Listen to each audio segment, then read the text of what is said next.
धर्म धर्म इस जगत की सर्वाधिक नायक कला है। सर्वप्रथम धर्म क्या है, इस पर प्रकाश डालते हैं।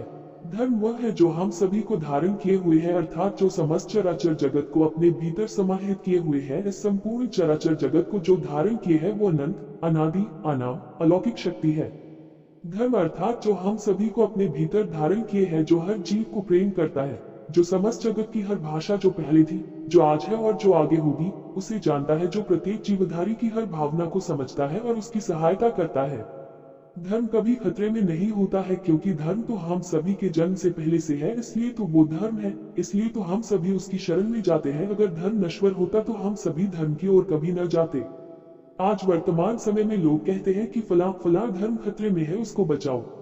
अब आप विचार कीजिए, जिस धर्म को हमको बचाना पड़े और जो धर्म अपनी ही रक्षा न कर पाता हो, तो उस धर्म की शरण में जाना अत्यंत मूर्खता की बात है या नहीं, इस पर विचार आप स्वयं करें। इस समय दुनिया में करीब करीब 300 धर्म है। अगर सभी धर्म सत्य है तो 300 धर्म की जरूरत क्या है, क्योंकि सत्य तो एक ही रहता है, सत्य तो अपरिवर्तनशील है। तो फिर ये 300 धर्म क्या है, इस पर आप विचार करें। जो सत्य है उसको सभी को चाहे या अनचाहे स्वीकार करना ही पड़ता है, पर 300 धर्म के मानने वाले लोग कब एक दूसरे के धर्म को स्वीकार करते हैं। प्रत्येक धर्म का व्यक्ति अपने ही धर्म को सबसे महान और सबसे अच्छा बताता है। क्या ये बताना भी दूसरे अन्य धर्मों को हल्का बताना नहीं है?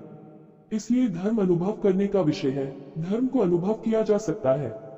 धर्म कहीं बाहर नहीं है, धर्म आपके भीतर विराजमान है। कुछ बातें आपके विचार हेतु लिखता हूँ। जब आप रात सो जाते हैं तो आपके हृदय को कौन संचालित करता हूँ, कौन उसे व्यवस्थित रूप से चलाता है, जबकि हम और आप उसको दिन में भी नहीं चलाते हैं।